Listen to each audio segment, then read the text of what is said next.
Welcome to Qi Body and Spirit, the way of biohacking. This is Dr. Tai and... Hi, I'm Linda, Nutritionist Yogini. What's up, what's up?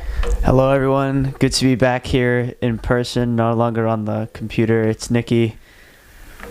All right. We have moved our operation to the basement of Qi Body and Spirit. We have a basic setup. It's not complete, but I'm glad that we're finally here. It's a big step forward.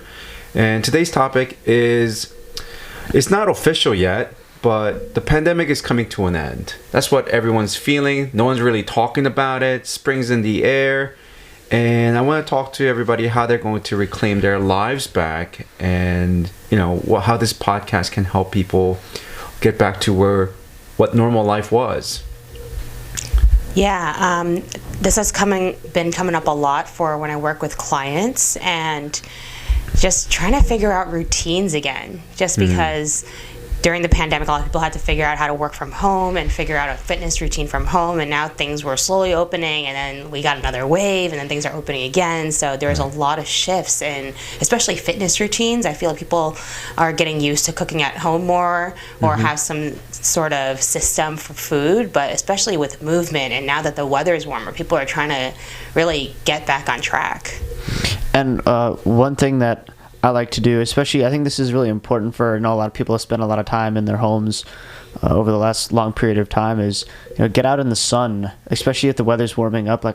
You'll feel such a difference in your mental clarity and your brain fog. Like, get in the sun, face the sun. I try to, if it's warm enough, I'll get my shirt off and I'll just stand towards the sun, and I'll just absorb as much vitamin D sunlight as possible.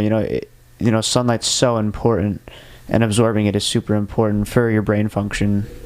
I totally agree. There's something that also comes up a lot with clients, because I work with a lot of people that work in the tech industry, and they're constantly sitting in front of their computers for their occupation, and then for their downtime, a lot of the people choose watching a show or something. So that's more screen time.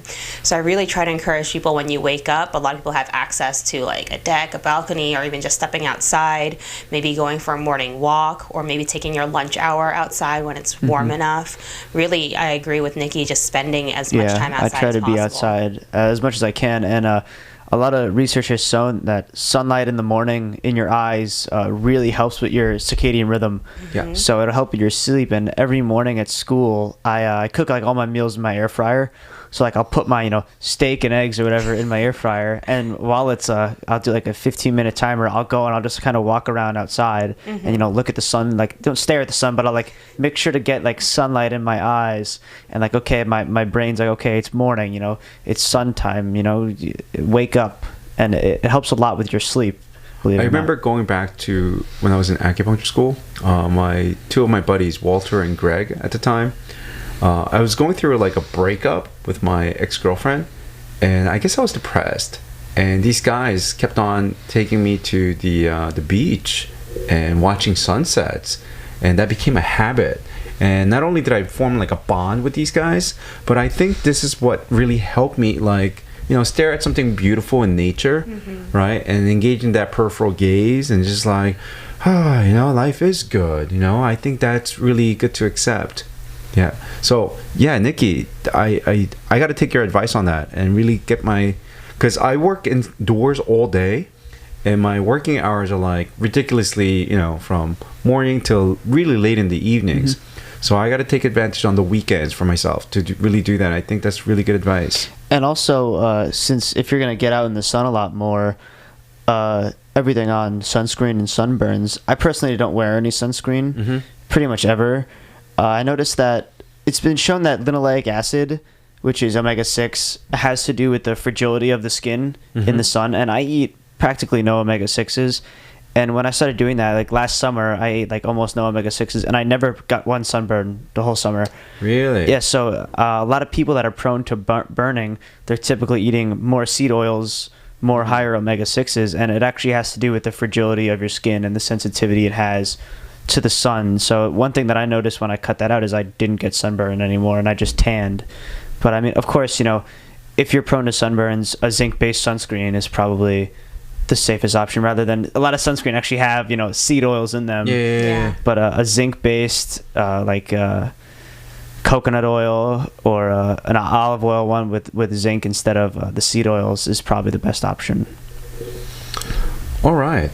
Any other routines that we should be doing once the pandemic is over, or now that the summer's I wanted out? to go back to sleep, because something else has been coming up a lot for that I didn't even realize people were struggling with is a lot of clients I work with, again, sit in front of the screen a lot all day.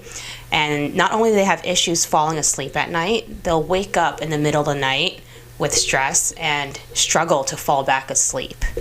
Part of it, I think, has to do with something off with their circadian rhythm and not being able to regulate how much light exposure they're receiving, especially from screens all day. Yeah, LED lights have been shown to have a negative effect on your melatonin production, especially if you're looking at them before bed. Yeah, exactly. And then also the waking up in the middle of the night and then struggling to fall back asleep.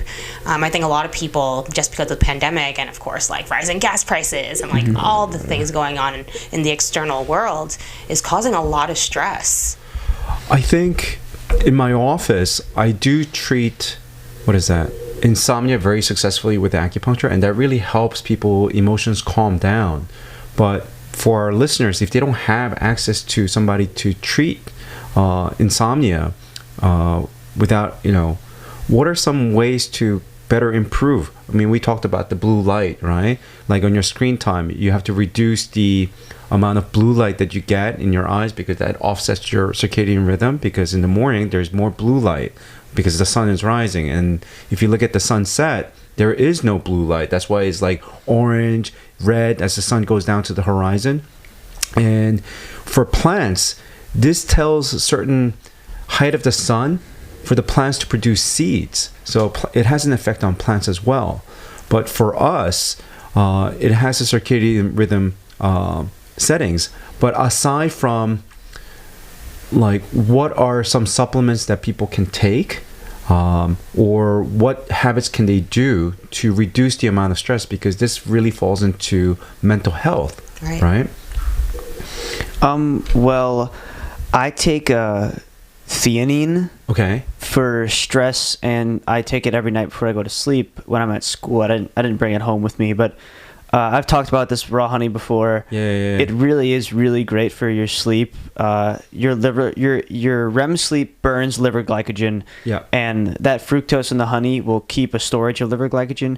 So if you don't have enough liver glycogen when you fall asleep and you burn through all of it, you'll get a spike in cortisol and you'll wake up and you'll feel anxious and stressed because of that spike in cortisol. So having enough liver glycogen before you go to bed is one way how to fall asleep and stay asleep. And also, I have night mode on all my electronics, like my monitor, my Xbox, my phone. After sunset, it cuts out the blue light. And for my room lighting, I have my red light that I use for like photo biooptimization. I'll turn that on as my lighting in my room for once the sun goes down, and that's my light. Okay, cool. Nice. I remind people to really get back into their bodies, because a lot of time when you're stressed out, you're in your head thinking about all the possible scenarios of things that could have happened yesterday or maybe tomorrow. So really connecting with the breath, practicing deep breathing, making your exhalations twice the length of your inhalations. So usually inhaling for 3, exhaling for 6, and doing that repeatedly. I also had some people that found a lot of success in terms of doing a body scan. So starting from your toes, tensing the toes, relaxing the toes, working up all the body parts all the way to the top of your head. Another way to finding physical release of tension. That sounds like Nidra yoga. Nidra, yeah, that's one of the practices. Yoga. Sabrina was talking about that. I have no idea what Nidra yoga is, but when she was explaining to me, I was like, okay. And she was saying that Nidra yoga helps people get into that sleepy state, and it trains people. So eventually we'll get her on here and have her talk more about it. I want to talk about, what is that? Like, for example, if you're getting insomnia, because if you're a college student, because you're not doing your homework, and around tests the anxiety just skyrockets, one way to prevent that is just making the habit of, setting your priorities straight. And I think a lot of people during the pandemic, there was not much of like external accountability. And so people did whatever they wanted to do. So now people are sleeping with their circadian rhythms off because they don't have to go to work. They don't have to dress up properly because they're not physically going to work. They're just staying at home in their pajamas working. And I think a lot of people that I've come across, they just have so much anxiety from watching TV. Yeah. Like, especially what's going on in the world right now.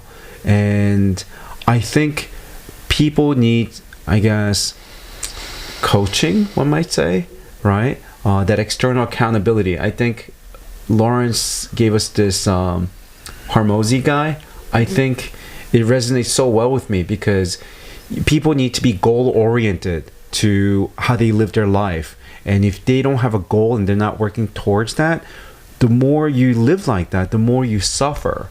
So I think people writing down, what they want to do and seek advice from people with more experience than you do.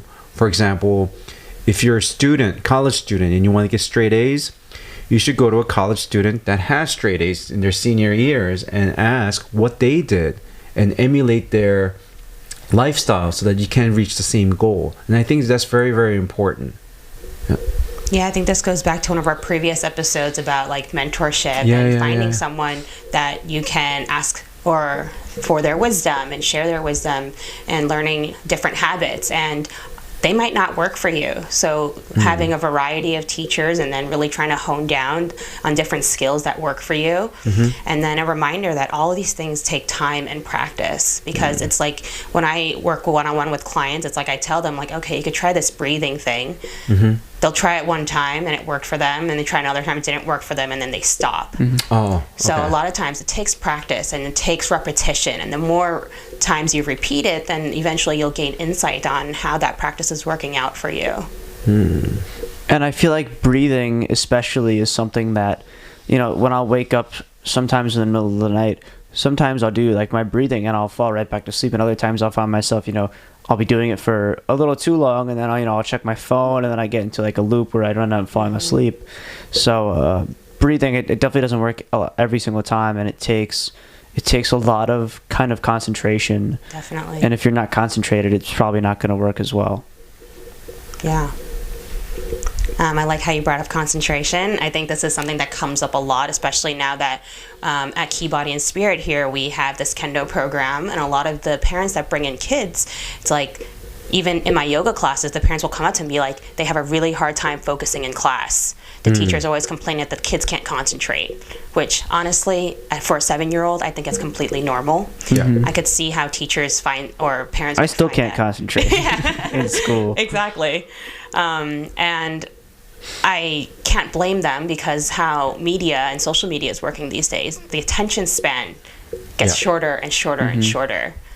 And I think that's also something else that came up during the pandemic, in terms of like, okay, I don't like this show, let me just switch to the next show. I don't like this video, let me watch the next video. So I wanted to see what y'all think about that and how to move forward. I think, like, I grew up at a time where, like, if you wanted to watch Sunday morning cartoons, you had to wake up Sunday morning, right? Now it's accessible with Netflix through, like anytime you want, and there's always a next episode until you could finish the entire series. This was not available to us. So the generation, at least from my generation, like, you had to watch like cartoons right after school, and if you missed that time, you can't watch your show. And these kids have these screens right in the palm of their hands. And adults, I remember when I was a kid, if I wanted to watch TV after 5 o'clock, my dad was hogging up the TV, right? And there was only one screen. Now you can take the screen away and go to your room and do your own thing. And I think screen culture has generated more suicide, I think, according to the latest research in the United States, ranging from a certain age till the age of 30-something, right? There has been a spike in, I forget the exact numbers, but and they attribute to screen time because of this. And I feel that parents really needs to control this with balance for their children. And what I'm noticing in my office is that kids are just playing video games all the time. So when you get these kids to go to personal training, all these things, they're like, oh, I don't like it, I'm getting sore, and they're saying all of this because all they want to do is play video games, right? And I think this is a serious problem in modern day culture. And as a parent, this is something very concerning to me, because my daughter is coming back and asking me to get her an app that pays $10 a month. That's like, is it kind of like World of Warcraft, but doing mathematics? So they guise these, so as you're solving math problems, your guy is like attacking a dragon and stuff like that. And I'm like, she's too young for this. She's only 7 years old. So not that, video games are bad, as long as, people are doing it responsibly. And I think as parents, and I think parenting comes twofold. One, I work a full-time job. I run businesses. However, my wife is able to stay home and take care of our child. Other parents, like the way I grew up, both of my parents were working all the time, so the accountability was to myself. So how do you give that to parents who are busy versus, who are not, right? So like in Long Island, a lot of the parents are able to literally raise their child, but how do we provide advice? Do children need to listen to podcasts like this? Are they interested in learning things like this? Is this promoted in school? I think this is a thing that we need to really talk about now that we're coming out of the pandemic. And I was one of those kids that was inside playing video games all day, even in the summer. And it's something I'm even working on today is cutting down my screen time, especially on my phone. I think social media is really bad for like dopamine receptors and production and things like that. And like personally, you see somebody else, you're like, wow, they're living life better than I am. Like, you're always comparing yourself. So cutting down on social media is something that everyone can benefit. It's something I'm working on, doing it as least as I could. But growing up, I was one of those kids who would sit on the computer and sit in front of a screen. And it's something I wish, I didn't do so much. And I still play video games. And but I do work on, connecting myself with the outside and with nature and with, real interactions with people. And it's been really rewarding. And I think part of it is leading by example. So kids really look up to the adults around them and mimic their behaviors. So as parents, like making sure that you're not constantly on your phone or you're not constantly watching a show, and choosing activities that you could do as a family or more active things. So it's not just like solving the kids' problems, it's solving your own problems as well. All right. Now, since we're coming out of the pandemic, I'm more focused on my... Huh? Hopefully. I have my opinions, but this is not the place for that. However, since we're coming out, I think I'm going to be more focused on, the business overall. 2, I have a 7-year-old. I've been trying to teach her how to swim for the past couple of years. I think my wife is like, we're just going to send her to a swimming program, which I'm happy about, so that she can finally learn how to swim, and so that when we go together, we can learn how to swim. But more so, I think it's important for me to pass this knowledge down to children because they need this. They need a place to go and tell themselves like, I am beautiful, I am happy, I am confident. Like a lot of those affirmations.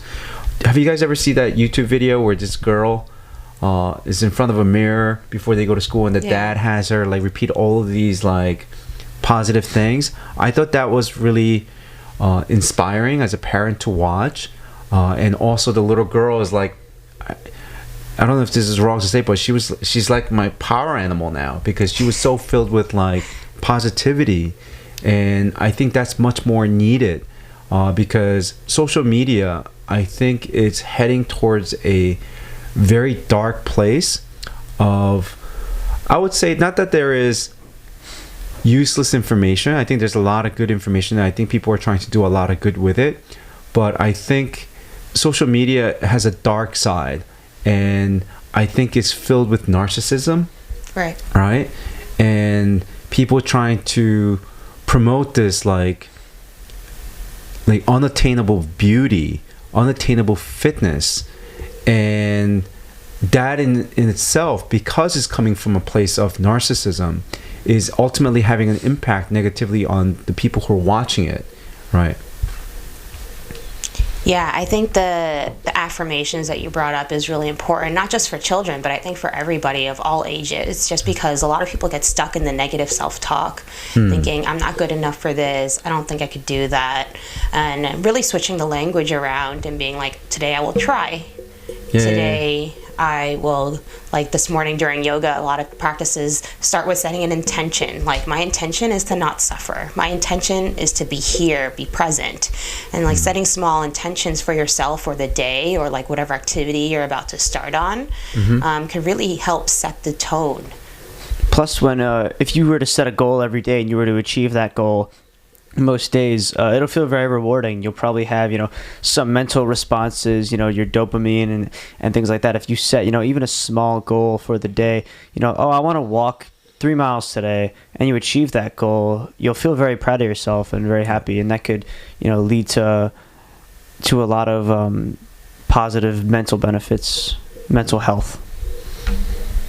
For our listeners, I think it's important to have goals that are in the immediate, like not like next week, like this week, to change your life direction.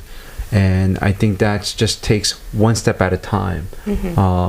And I think if I was to give advice for people coming out of this, one, the things we talked about, like really sticking to your sleeping patterns. Two, is to commit to some sort of practice, a breathing practice, because it's free, it's available, you can get it anywhere, you don't have to go to pick it up or have insurance to have it. Is very, very powerful. Like box breathing, if you breathe in for 5 seconds, 2, 3, 4, 5, and hold for 5 seconds, breathe out for 5 seconds, and hold for 5 seconds, and you repeat this pattern. The study shows that it has the ability to really lower cortisol levels, and that's a great way to get rid of stress. But even though you're able to get rid of stress, but if your stress is coming from situational circumstances, I think it's important to have that mentorship and moving forward and having a practice towards that. So I want to talk about this like external accountability. Like, for example, in my office, I was really trying to cut out carbs, but then some of the people I work with, they're constantly buying carbs, right? And I wish sometimes that I was strong enough, but I'm not, right? So you need that external accountability, and I think it does help. Ultimately, people should be strong enough to make their own decisions and say no to those things. But I think, when you're not strong enough, you need to be in a group of people.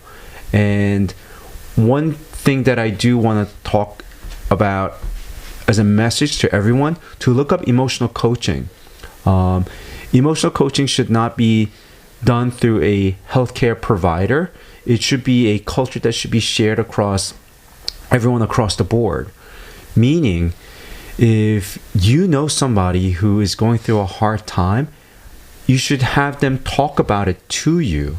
And if your life experiences matches of that person, say, I have those life experiences too, and this is how I felt. Is this how you feel? I think that's very important to have. And if you don't have life experiences to match those things, you should say, I could only imagine if I was put in that situation, I would feel such and such.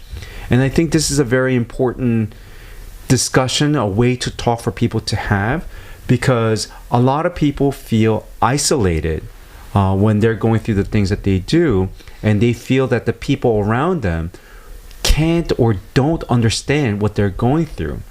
And this furthers their, suffering. And this type of conversations usually occur by people who are taught these things. But I think it should be something that we want to promote on this podcast, like emotional coaching, so that people have these relevant conversations. Has anyone, guys, talked to you, or have you guys tried this on other people? Well, what you're saying to me sounds a lot like having a supportive community. Yeah. And having people that are practicing active listening. Because a lot of the times also, let's say even if you do talk to someone about your problems and then they're like, oh, you have these problems, I have these problems too, they might not be actively listening to you and holding space for you. Okay. So holding space is also another practice in terms of you being emotionally open to listening to what that person is going through and processing it with them, not necessarily just immediately giving a response. And you want to find someone that'll say if you have a problem and you share it with somebody, they won't try to kind of one-up you with a problem that they've had or someone that they're going through. You want someone that can listen and try to understand, because I've had both. I've had people that were really there for me, and sometimes well, I'm doing this, and it'll kind of put you down a little bit. So it's tough to find people to really kind of open up to. Wow, you bring a very important thing, because I think I do that too sometimes. When people say, oh, I'm going through, I'm like, well, my life was harder at one point, right? And I think that's wrong. I think that's wrong. Because in emotional coaching, you're supposed to be doing active listening, right? Holding space. And I guess I have a lot to work on myself to really listen to people. And I think I'm able to turn that on more when I'm, in my office treating patients. However, with my friends, I don't think I do that. And I think for those people who are like quick to give answers, the correct answers, right? In other words, I had a father and son come into the office, and the son was, I don't want to be here and stuff like that. And this is making me feel such and such. And the father was like, well, this is going to make you strong. That is the correct answer. However, the feelings are not being addressed. Right. And during the conversation, once I would say, oh, hey, if I was in your shoes and my parents took me to a place that I didn't want to be, but it was going to help me, I would feel exactly how you would feel. I think there's a strong stigmatism in people asking for help nowadays. I asked my wife if she wanted to get counseling to be a better parent. She's like, what do you mean? I don't have problems, right? And I'm like, I didn't say you have problems. I say if you want to help our daughter better, and it's okay to ask for help. And I think in at least my perception of Korean culture from my generation, not the current one, they have this stigmatism of getting help. Yeah, I think that's something that I'm noticing in Gen Z especially, that they're more open to asking for help. And I think part of it has to do with social media. Like on TikTok, I see a lot of people just sharing their trauma, which for older generations, I don't think that was a common thing to do in terms of sharing like all this trauma and all your suffering. So I feel like that's more in the open now, which there is a positive side to that, in being able to share these emotions and not repressing them, which I see a lot in older people, and especially in men, where society tells them not to be emotional, not be sensitive, not be open to feeling the full spectrum of emotions, and they have to hold it together and be able to have everything in a line. So I think that's kind of falling apart and losing, like going out of fad, which I think is a positive thing, just being able to be open with yourself and be able to express it in hopefully a safe space where other people are able to accept and see you for who you are. And I think that's interesting because, certain situations, I think it's very bad to kind of bottle things up, but in others I feel like you can kind of channel that energy towards something that could be really positive. Like say you want to lose weight and people are picking on you for being a little heavy, and you put that energy towards the gym and towards eating right and towards losing weight, you can see a lot of positive outcomes from kind of focusing that on something else instead of just sharing it out there.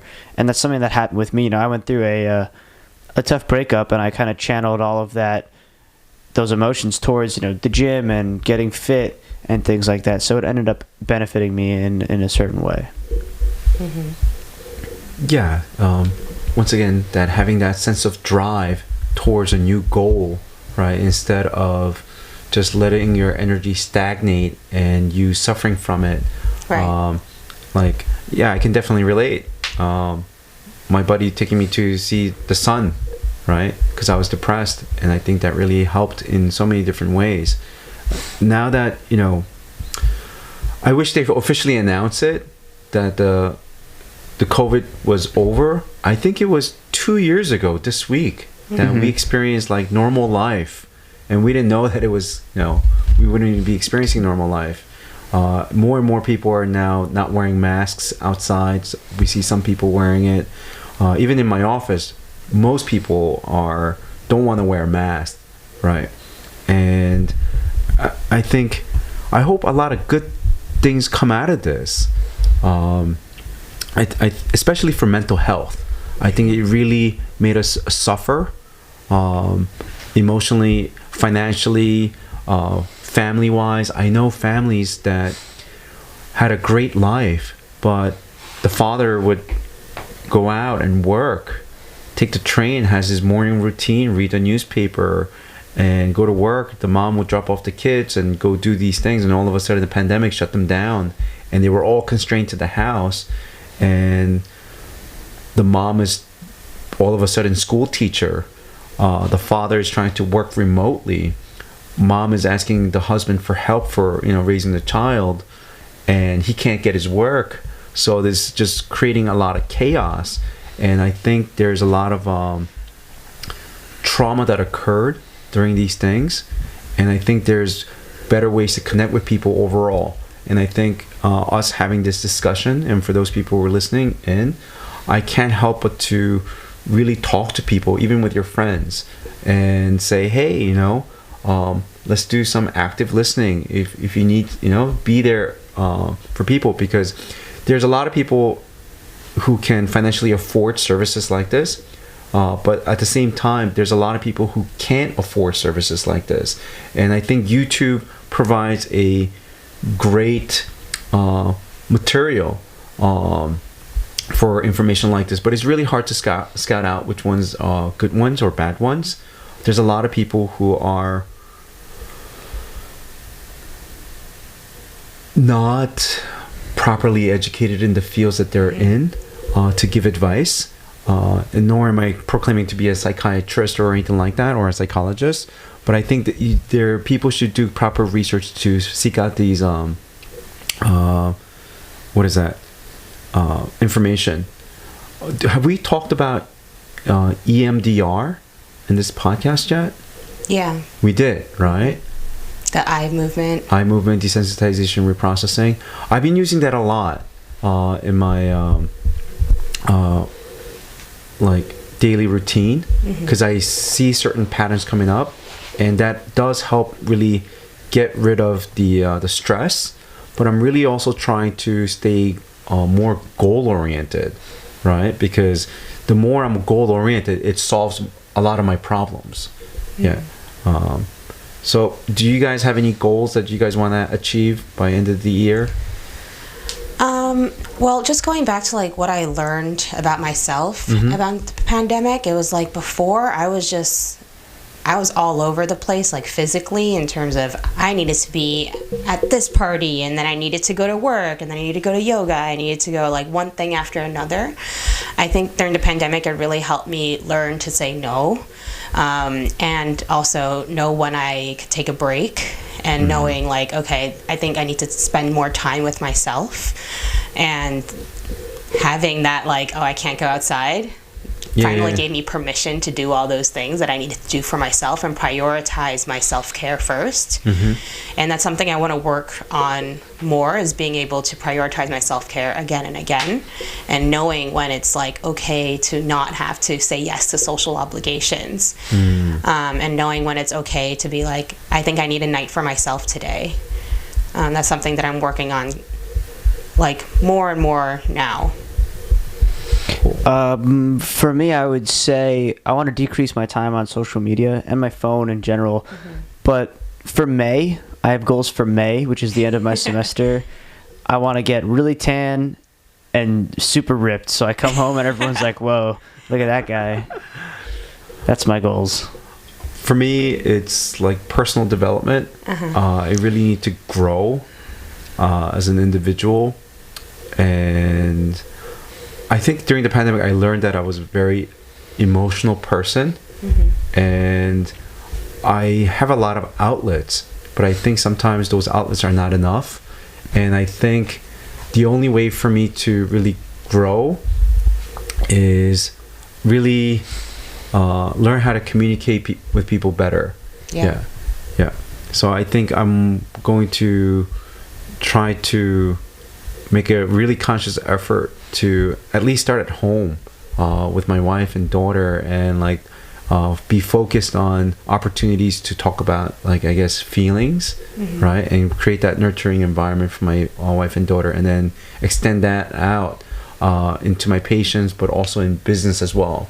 Because I think in business is going to solve a lot of the stresses that I have in life. All right, having said all of this, I think we're gonna wrap up today's video podcast. And we have, now that this is more situated into an actual place where we don't have to pack up every time we're done with the podcast, I think this is a great step forward. And we look forward to having you guys tune in, and please like and share that. Please hit that like button and share this podcast / YouTube video. And we look forward to seeing you, and tune in next time. All right. Peace. Bye-bye.